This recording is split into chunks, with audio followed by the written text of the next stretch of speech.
Okay, at this time we're going to discuss the screen presentation as a lesson. Over here in the left hand corner we have the mode, the trigger mode. Right now it's shown as auto, and that never changed. It always shows the trigger mode. Next to it we have the trigger kind, rising edge, falling edge. Right now it's shown as a rising edge, and that information is always there on the screen. Next item over we have the volts per division, which is always on the screen. And next we have the time base per division, how many microseconds or milliseconds or seconds per division, and that's always on the screen. This parameter right here in this location changes.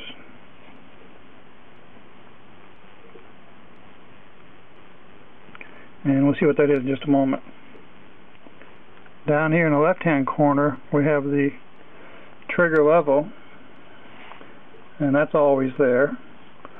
We have the delta vertical cursor changes, that's always there, and we'll discuss that in a minute. We have the delta time, which is the vertical cursors measure time, that's always there. So these parameters are always on the screen. This parameter over here changes based on what menu systems we're using at the time. So let's take a closer look at this menu system and how it works. We discussed in a previous lesson how the measurement menu stored the results up here that were defined down here at the bottom. Right now it's on voltage peak to peak, and that value is up here in this location, 4.40 volts. What I've learned since then is that while we're in the menu mode, if you simply press the arrow keys, it will scroll through all the measurement functions and displays what it is at the bottom and the value of what it is at the top. So the top right hand and the bottom right hand screen positions update with the measurement menu parameters that are currently being displayed with the right or left arrow. That's a nice little feature. BenF put a lot of work and a lot of thought into this to get this to work this way. So I just want to point that out.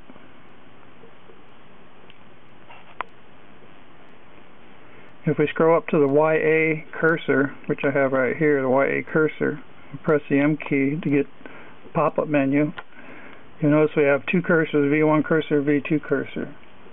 Well, the V2 cursor is the one down here. It's this green line, I believe. I'll move it, we'll find out. Okay, it's this blue line way down here at the bottom. This is a V2 cursor. We set that to any value, if I can get this to work, and you notice that the values change right down here as we change that cursor position. I'm going to set it right at the bottom of the waveform for a moment. So when I exit this menu pop-up, and you notice it says V2, and it's set for 0 microvolts. It's set to 0 volts. If we go back, we're going to pop up again, look at it, we set it for 120 millivolts. When I exit the menu, it will still tell me that this V2 blue line down here is 120 millivolts. If I scroll somewhere else, come back, it's still going to tell me what the V2 is, because the V2 is where I exited the pop-up menu. Same way with the V1 menu. You just scroll through, it shows you whatever the last parameter was you had up on the screen. For example, the frequency was set for 900 hertz last time we were there, and it's ready to change. All I got to do is say, okay, let's make it 1000 hertz, 2000 hertz. So we can change these parameters just by scrolling to that menu function, and the V1 parameter is just changed with the left and right arrows. Very efficient menu system. I'm very pleased with it.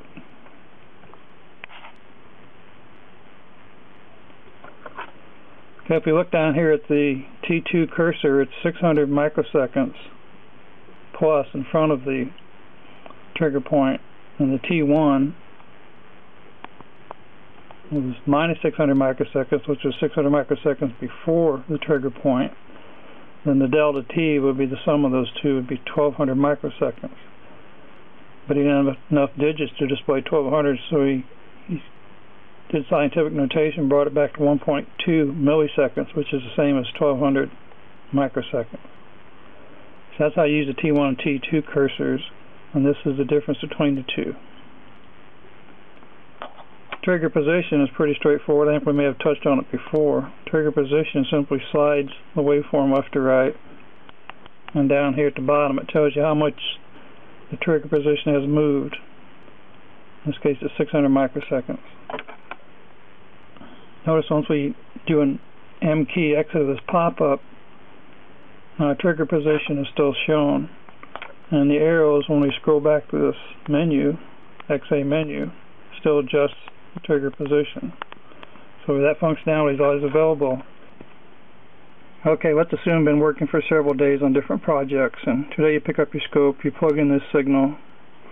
It's actually my probe compensator signal, but it could be any signal, and you have a nice triggered waveform, and you decide you want to change the amplitude, and you drop it down, and now it's jittering. It's no longer triggered.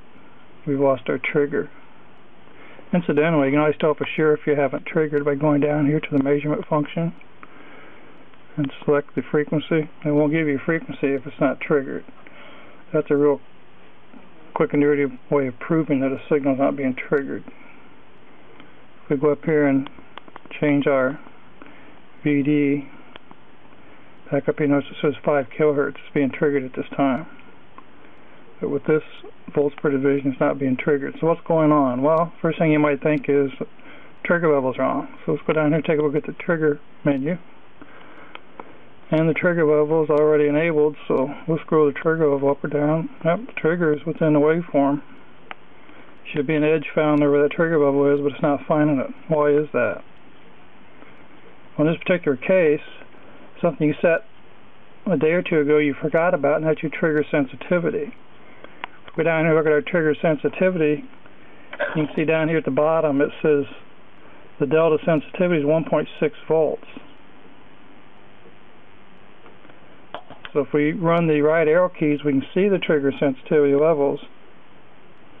And I want you to notice that it's hard to see the green line up here. It's right at that graticule. So I'll change it a little bit.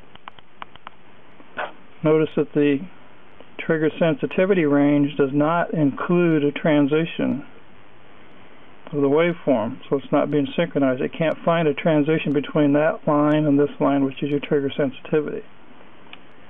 So you might want to keep track of what your trigger sensitivity is doing, because anytime you go up here and you move your trigger level, if I adjust it down, notice the sensitivity line disappears, so I no longer know what the trigger sensitivity is. I only know what the trigger level is, and that's the center of the two lines. So the level looks like it should be triggering, but in fact it can't, because the trigger sensitivity is still too great. So I want you to keep in mind that you do have a sensitivity value here that can affect what you see on the screen.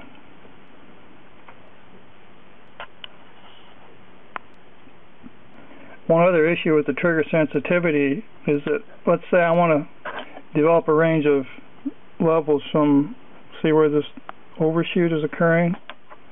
I want to just capture triggers that occur during that overshoot. So if I go to my sensitivity setting where I am, I bring this down. I want to slide so about, in other words, the signal's got to be within that range right there. Now when I go back to my trigger level, try to move that sensitivity scale up, notice it disappears. You can't see it, so you don't know for sure where it is. So you got to guess about where it is. Go back down to trigger sensitivity menu, and then open it up to look at it again. In this particular case, triggers only happen when a transition occurs between the bottom line and top line of the trigger sensitivity level. So you normally use this if you're looking for some type of small glitch or something abnormal, or an unusual spike on top of a waveform. You only want to trigger it when that spike transitions. So that's when you would use this trigger sensitivity. Just be aware that the sensitivity is there at all times, and if you don't know what it's doing, it can get you and cause you problems.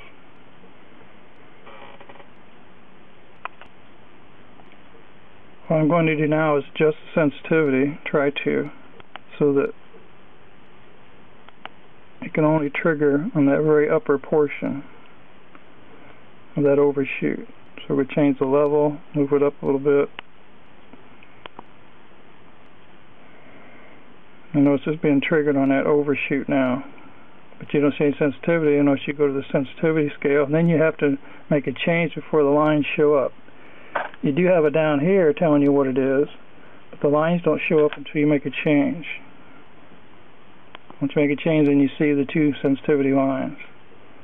So keep that in mind while using this DsoNano, and good luck with all your measurements.